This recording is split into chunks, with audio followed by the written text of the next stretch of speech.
Good morning, Yorkshire Classic Cars Limited fans, and welcome to another sunny day in Redden. No, it's raining again, I'm sorry. It was trying to come sunny, but stormy Ian is approaching and it's getting manky again. So it's raining. I think it might be trying to snow a little bit outside. It's very early in the morning because I'm going to have another hour on this engine or two just to finish off whilst I wait for a choke cable to come from the Fossil Vega. So I'm just going to finish off the strip down. I'll certainly get another couple of hours in it. The first video seemed to do very well, so I'm assuming you're enjoying watching me strip it down and finding it informative and useful. So here we go. So looking at the engine, you'll see here that I've put the bolt back in for the crank damper, the bottom pulley, the whatever you want to call it, pulley really. I know they call them a damper in America. These aren't dampers anyway, they're just a steel pulley. That is out, came out very, very easy. Use the big Ugga Dugga gun, which you don't really need to see because it makes an awful lot of noise and violence and things like that, but that pulls that out okay. I use a 24mm socket on that. I think it's either 7/8 or 15/16, but either way, I use 24. It fits on there very, very nicely. You just give it a light tap with a mallet and it's away. And that just slid off with my hands. There was no bashing it out or anything like that. So the next part of the task is to continue on the front cover. Okay, so I'm going to take this front cover off. Now, the front cover has a series of bolts through the water pump here, two here, really long bolts. And there's one here, one in here, I think. There's a nut in there somewhere. And there's a couple over here. Sorry, just going to put my gloves on. Forgot how greasy it is, so before my hands get blathered in grease, I'll glove up. The timing cover comes off. Now, obviously, we're taking the timing cover off. We know it's an SD1 cover. I covered that in the previous video, so assuming you've seen that. If you haven't seen that video, then to get to this stage, you really kind of need to watch that. But I'll try and put a picture of the thumbnail somewhere in this image here. So the next thing is to take this off. This comes off on block, so the water pump comes off with it. We know the water pump is buggered, and there is a broken bolt here, which isn't uncommon on a water pump for a Rover V8. The oil pump is all cast into it. The timing pointer. The oil pump cover here, which has got the filter on it, that is a separate piece from underneath. I aren't touching that at the moment. I will take that out and check all those gears before it's reassembled. Just check the within tolerance. And there's no major scoring or anything there. I don't know how much a front cover would be these days to get one. I know I bought one in about 1992, and it was £150 then, so I can't imagine they'd be cheap. But either way, we'll take that off. I'm fairly sure it'll be fine. The rest of the engine is in quite tidy condition, so I can't see that it'll have had a lot of detritus or damage in there. So yeah, I'm going to whip these bolts out now. Pull that off, and then we'll be able to see the timing gear for the cam and the crank, the chain, which will inevitably be stretched to within an inch of its life.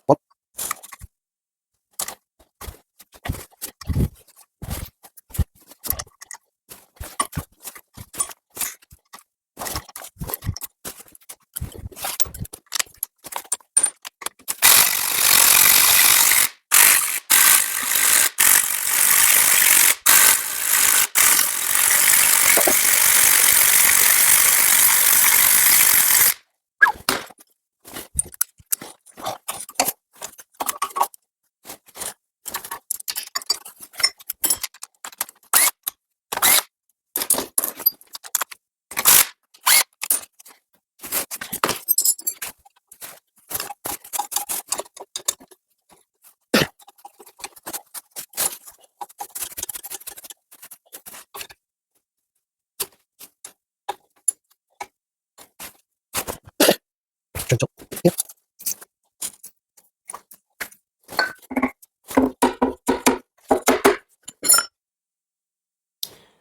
So I've taken all the front bolts out now, or screws.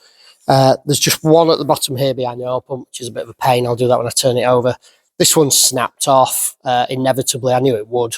Just spread a little bit of plus gas through there. Obviously, you can't. You need to get your oil or your release agent down here, and you can't get that in there. But I can spray a bit of that on. That'll hopefully get it to come. just giving it a little tap with the mallet. Obviously, don't want to break this flange off here. Don't mind breaking the water pump because it's solid. But anyway, the next step is to roll her over, okay? You'll hear sloshy water coming out of it because inevitably, however much you drain it, there always is. Someone's actually modified the sump, I think, at some point. Yeah, they have. They've taken a bit out there to allow a bit more clearance for the old stag. Didn't realise it had been modified.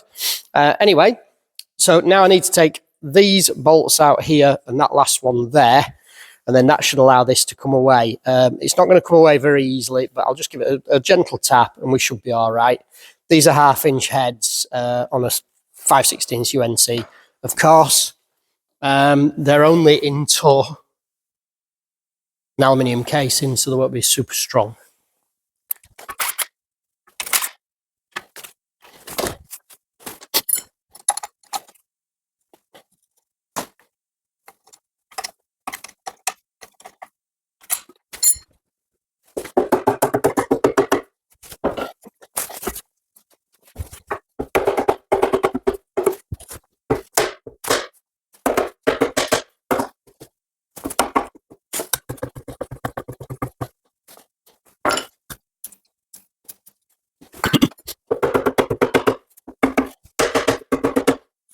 Right, so I'm going to stop there with the front cover. It is loose, but it's obviously fighting that screw there, so I might need to put a bit of heat around that or something, or maybe even drill it out. But I don't want to cause any damage to the timing cover because obviously expensive.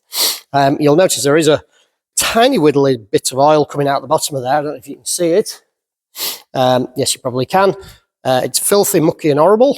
There is inevitably a little drip left in, but we'll flicker over. There was nothing showing on the dipstick, so I kind of assumed it had been drained, but maybe not. So what I'm going to do now is take the rest of the sump off. Again, 5/16. Sorry, I am actually full of cold at the moment, so if I'm sniffling again like I was on the first video, or if I'm coughing or anything, I do apologise. And also, I've got a bit of brain fog going on. So these are 5/16 UNC, just like all the others because they're into cast aluminium. So I'm just going to whip them off. No diametrics on these, don't need it at all. Long extension bar, straight off with a 1/2 inch socket and the Ooga Dooga gun.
So I'll pick you up now.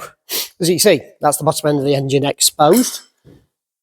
Here's the SD1 oil pickup. This is they're a lot bigger on an SD1 or a P6 actually. There's a bit of detritus in there, a bit of muck, but nothing major. And that's good because it's picked it up there rather than it going through. So a little bit of grit in there, but we'll get rid of that. That's no problem at all. As you can see, there was still a little bit of oil. All the bolts are still in. This is good. Apparently, they're renowned for vibrating out. I never had any fall out, but I've been told that's a thing. Crank all looks good. It's pretty clean in there. Again, bordering on surface rust. So there's some moisture in the sump, but that's good because it's only got as far as the sump. I will say the bars. I checked the bars the other day just with a little bit of light sandpaper around the top edge, see if it was carbon, and it is actually a wear lip. So there is a bit of a step in there. You can see the front timing cover is away here. I will need to get that off before I go any further with the crank and stuff because I obviously can't get it out. But yeah, so that's the bottom end exposed basically. The only thing that's given me a problem is that one bolt there, which I knew inevitably would break off. But so c'est la vie is that, you're stuck with it. But what I'll do is I'll get that front cover off now, and I'll work it a little bit, and then we'll come back and examine the chains and stuff after that. Right, bit of a sweat on. I've pretty much cut through there with the junior hacksaw with probably could well be the world's bluntest hacksaw blade. I was cutting some stainless steel yesterday, so it's gone really feeble, but basically it's about to snap off, that bolt. I did get it to move back and forth ever so slightly, but for fear of damaging this, once that's off, I can put it on the vise, drift that straight through with a drift and a copper mallet, and it's there. You'll see I'm working in a tidal wave of filth, but that's, kind of par for the course if you do this sort of work, really. You can get little trays, apparently, for under there. And one of these days I may purloin one of those, but I haven't got one at the moment, so I just have to put up with it. What I do is I get all the mackinky old rags before they go in the bin, and I use those. So she's about to let go. It is going to leave absolutely flush with the block, and that's the timing cover off. Nothing spectacular to report in there. That's where I've managed to touch the crankshaft with the end of it, but that'll be fine. I'll clean that out with a bit of emery cloth. I was using a flat-bladed chisel in here just to try and lever that off a little bit, but I didn't want to cause any damage, so I didn't really like doing that too much, but I was just working it back and forth with a little oil. So that's that off. Hopefully you can see in there. Yeah, you can. Okay, so this is the timing chain here. Obviously, the larger pulley always goes. This is the distributor drive on the end. This is the simplex chain, and this is a fibre timing gear. Now, I know in Essex Ford engines, they give L-zone trouble. They don't in these. The chains stretch, as you can see. That one's absolutely stretched to within an inch of its life. That said, they're always like that. That isn't particularly bad by any means at all. It's just how it is, really. So what I need to do now is just whip that gear off there and those timing chains off there.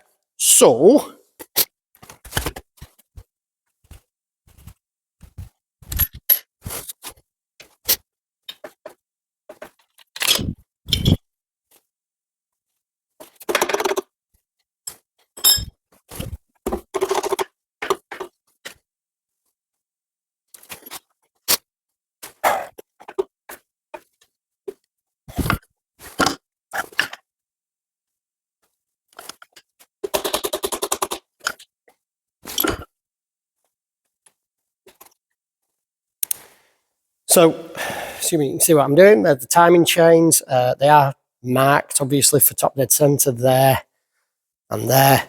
In case you don't know, and I'm fairly sure you will, but if you don't, the crank turns once. For every 2 turns the camshaft does, the crank turns once. So, yeah, that's right. The camshaft turns twice as fast as the crankshaft. So that's the timing gears.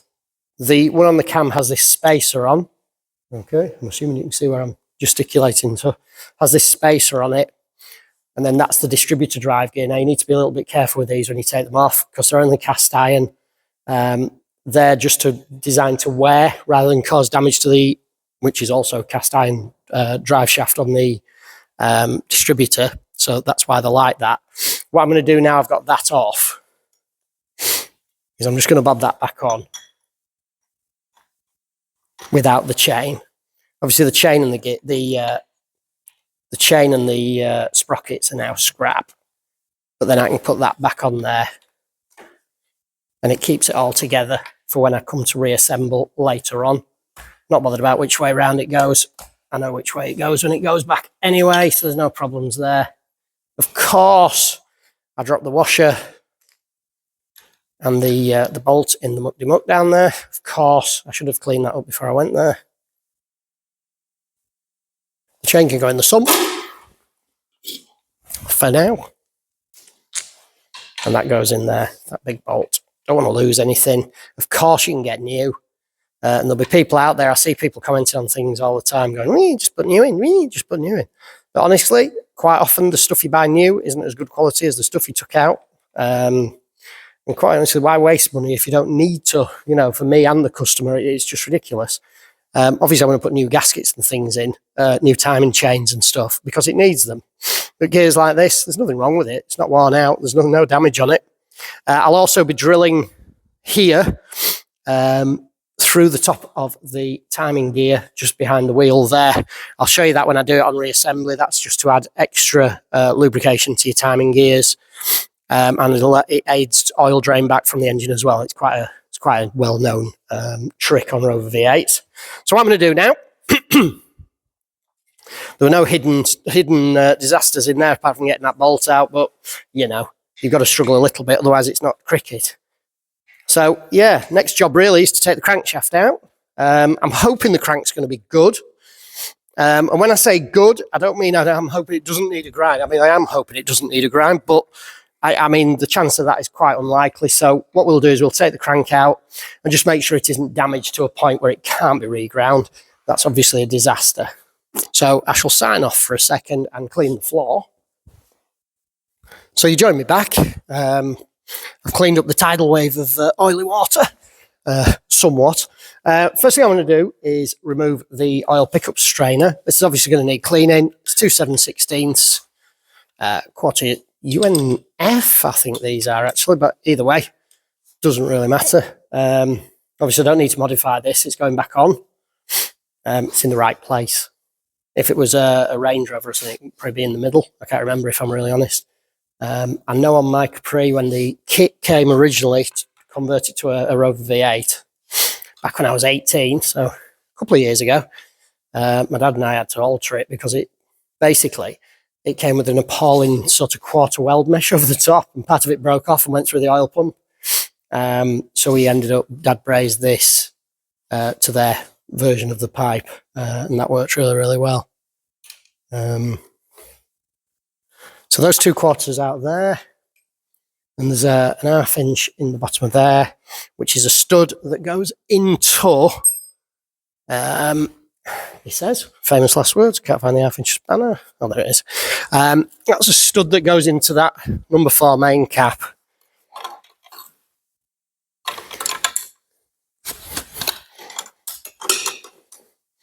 There should actually be a windage tray in here as well. That's what this extra row of bolts is for. It's a scraper tray. It prevents some of the oil drag on the crank, and kind of keeps your oil under control. Modern cars tend to have them built in. I assume because somebody's had to remove a bit off the height of the sump, it wouldn't fit. I do actually have one somewhere. No idea where it is, but I did have one. Might have given it away. I'll put it in if I've still got it and it fits. I'll put it back in. It really should have it. So that comes off of there. What's the locking washer down in there somewhere? Fall out when I turn the engine back over. The camshaft is still in. Obviously, that just slides out the front now. There's no retainer on it. It's just held in by the timing chain. You can actually put a thrust button in those, but I've been told it increases wear quite significantly. So that's the oil pickup out. And I'm not building a race engine here. We're not taking on Le Mans with this car. It's simply to be driven in a Stag, and he's not breaking any records with it. So what I'm going to do next is just take a main cap off so you can have a look at the crank, and then I'll whip it all out. These are 3/4 AF. Okay, so I've got the 3/4 socket. We'll have a look at this main cap here. I don't know if I've slacked that one. No, these are tight. I converted all mine to ARP originally, but again, I was going to race that, so but it never missed a beat. I put ARP main studs in, and ARP rod bolts in. The rods are only supposed to rev to 5,000 RPM, and then they become weak. But I took mine a little bit beyond that once or twice. Never seemed to do any harm. I think if I'd ever held it like a touring car or a GT car at, flat out, or like a boat engine, then it probably would have destroyed it. But just to tip it over the finish line at the drag strip at 6,500 was fine. So I'll just give those a little wobble with the old mallet. Don't want to bash at them for obvious reasons.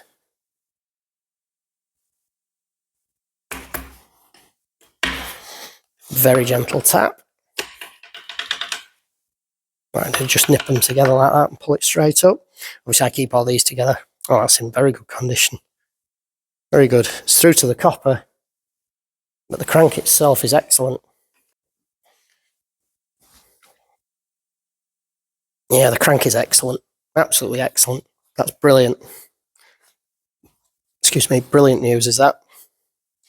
A couple of light marks on it, but certainly nothing to cause any grief. There's a little wear on there. I'll bring you over, let you have a look. So, if you're looking there at the main there, some very light marks on there, but that will definitely polish out. In all honesty, that might be just what I've left on from the rag, because nothing's particularly clean at the moment, but that looks pretty blooming good to me. There's certainly no big grooves of damage in it. You can see a little bit of damage on the edge of the oil transfer hole, but nothing major. Some little bits of fluff in it and stuff, but that's really, really good. The cap itself, I'll just give it a wipe. So the cap itself, wait for its coins of focus. There's a few marks in there. Obviously, it's through to the copper there, and there's been a bit of grit gone through it at some point. But that's taken the damage as it should. I mean, these are these are designed to wear to save your crankshaft. But I've got to say that's pretty blooming good. I will obviously have a word with the machine shop, but quite honestly, if this was going in my car, I'd be quite happy just to chuck some. Place some main bearings in there and just run that again. I'll check the size of the bearing. He says, try and get it out with one hand.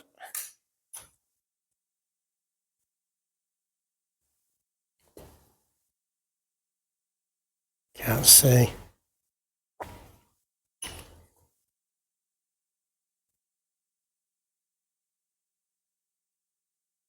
I think they're standard, to be honest. Van der Velde as well, so good quality bearings.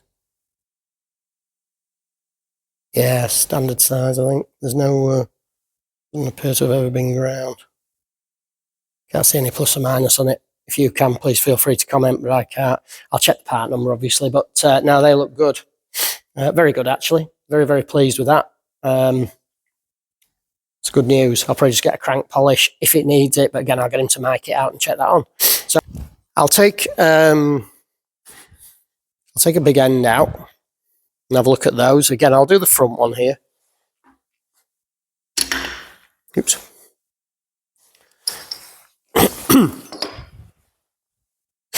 I'll do that one. These are 12-point sockets to go over there. 12-point nuts. It's all going to have to come out anyway. Loosen that one. I've loosened that one. That's good. And we'll just bob those off. Don't worry about the washer that fell into the engine. It'll come out when I turn it over and I won't forget, he says, famous last words. But it's going to have a hone or a bar anyway, so it's going to need a good clean and a polish out, so it's not like it's going to get stuck in there. If I just get my mallet, give those a gentle tap with the handle.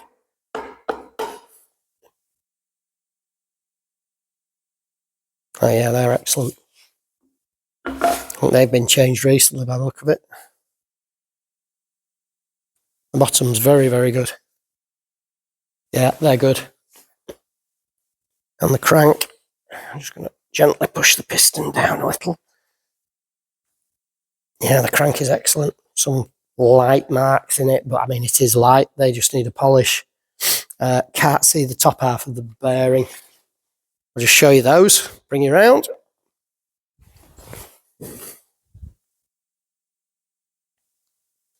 So yeah, if you look at that crank there, once it comes into view, very, very good. That bit of detritus there is from my rag. Don't worry about that. But no, that's excellent. Absolutely excellent. Again, I will be quite comfy in just putting those back, and the bearing is absolutely excellent. Now, I know there is a tiny little mark in there that could be just from me wiping it. They are obviously lead indium, so they're soft, you know. But those are really good. Now, I appreciate it's usually the top half of the bearing that shows more wear.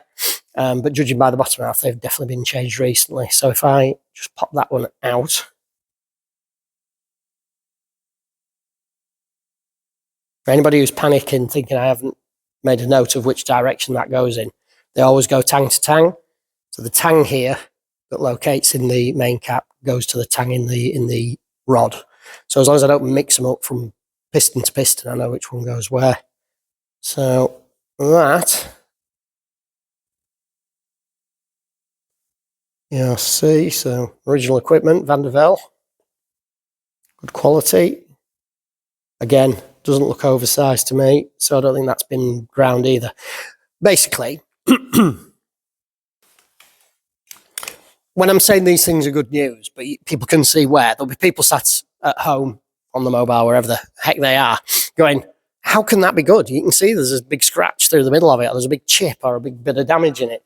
You know, the bearings are worn out. Well, yes, they are worn out. But the really very good news is that this hasn't had a regrind, which means it's open to be reground again should it require it. If I take one of these main caps off or these big end caps off and find a big scar or scratch, it can go undersize if necessary. I don't think it'll need it because the front one's usually the worst. And quite honestly, it's really, really good. I think it'll need maybe a light polish. Maybe not even that, maybe just a good clean and a reassembly. I'll have the machine shop take a look at it, make sure he's happy with it and agrees with what I'm saying. If it was mine, I'd just be cleaning the block and putting some bearings in. I would want it honed for the wear in the bars, but again, they look to be standard size pistons, so that's good. It means we can buy pistons, oversized pistons, and put them in. And there's meat there to take out, if you know what I mean. So there's a material there that can be removed to bring it back to OE spec. The crankshaft looks excellent to me. So that's great. So that, you know, if there is any light marking in it, can just be polished out. Mine looked a lot worse in my engine because obviously the oil hadn't been changed. It had got all sorts of muck in there. Took it in, said, can you polish it? He said, yep, it's well within tolerance. Polished it, gave me it back. Well, gave me it back. I paid him, obviously. And it was fine. So I would suspect that this crank just needs a good polish. Maybe not even that. Maybe just a good clean, new set of shells and bob it back in and we'll be fine. Obviously, I like to clean all the oil channels out and stuff like that. But yeah, so that's basically very, very good news. It needs to be pulled down, obviously. I'm going to stop here now. There's not really a lot more to it. The camshaft, you need to get the lifters all down to get them out. So you need to draw them all down. Usually when you turn the engine over, they will drop down. And a little bit of a rattle will generally get them to drop. They won't necessarily pull out, and you may need to just push them out from underneath once the cam is out and the pistons and the crank. But it's dead easy. It's not rocket science. The crank, I'm just leaving in for now because I don't want to take that out straight away, purely because there's no dramas there. I just need to ring the machine shop. Once he's ready for it, I'll pull that back down to absolutely nothing and whip the block across to him to have it ground and take the crank and let him just have a quick look at it. He'll order me the shells and stuff and the pistons and the rings, and then we're building it back up and he'll get it all clean and tanked off. But yeah, the news is good. Yes, it's an old engine. Yes, it's got wear in it, but it's not something that's been brutally destroyed. You know, it's not absolutely on a knife edge. Truth be told, a new set of crank bearings and it has run fine. It'd be a bit smoky because of the ring wear and stuff, but it'd run fine. But you know, if I'm going to rebuild it, now's the time before it goes in the car. So we'll get it all correct for the owner, and that's what he wants anyway. So I'm going to stop there. Main caps, things like that, they are numbered. So you'll see here's number 1.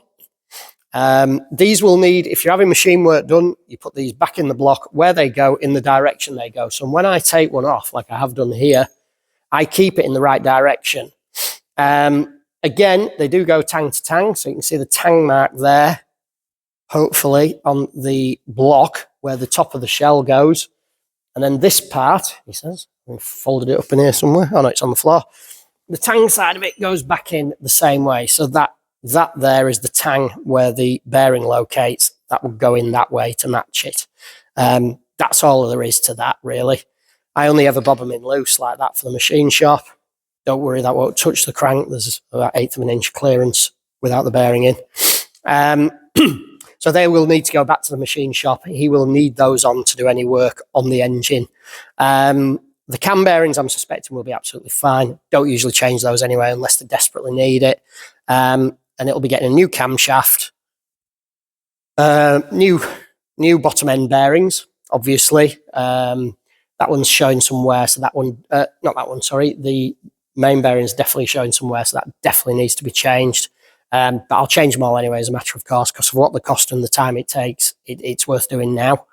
The camshaft will be replaced, as will the timing chains and the followers. If you put a new camshaft in with old followers, well, why would you, for one? And two, you're just going to ruin your new camshaft within about 30 seconds because they're already worn together. Camshafts and followers or lifters, they wear together, so you need those right. So basically, I'm going to leave this now. I'll get those last few bits out as soon as I've rung the machine shop and found out when he can take the engine. I'll bob that in the boot of my car, probably give it a bit of a wash off before I do, or get some bags down, something like that. He'll clean it and tank it, and then machine it all up, and I'll wash it all down and off we go. So yeah, that's great news. It's not worn out. It's not beyond saving. It's not been machined out to within an inch of its life, and therefore it's at the end of it. So yeah, very, very good news. New seals, new gaskets going into it, everything. So when I come back to having the machine done, it might be a few months yet. It might be a few weeks, might be a few days. I don't know yet. But obviously I can't be doing car work around it. So the workshop will have to be clean and ready to rock and roll. So I'll get the sump cleaned and painted while he's machining it. I'll get the front timing cover cleaned and ready to go back on and surfaced and everything. So we're all ready just to button it up when it goes in. I'll have him look at the heads. If he thinks they're all right, just bob them back on. If they need a slight skim or anything like that, I'll let him do that at the same time. I'm assuming the guides and everything are fine. They look fine, but I haven't stripped any down. So obviously I'll get him to do that. But yeah, so I'll draw it to a close there. That's how to pull down a Rover V8. It's not a particularly strenuous job. I will attempt to get these bolts out that broke off of the heads and the front cover before I take it to the machine shop. They may or may not come out. I don't know. Worst case scenario is he'll do it for me. And that's that, really. It's not a big deal. Hope you've enjoyed it. If you like what I do, please consider subscribing. If you've liked it, please hit me with a like. That'd be great. If you didn't like it, well, just hit me, if you guess. But yeah, I won't dare put world's best V8 engine because I'll get somebody will no doubt moan a bucket full. Enjoy. Bye-bye.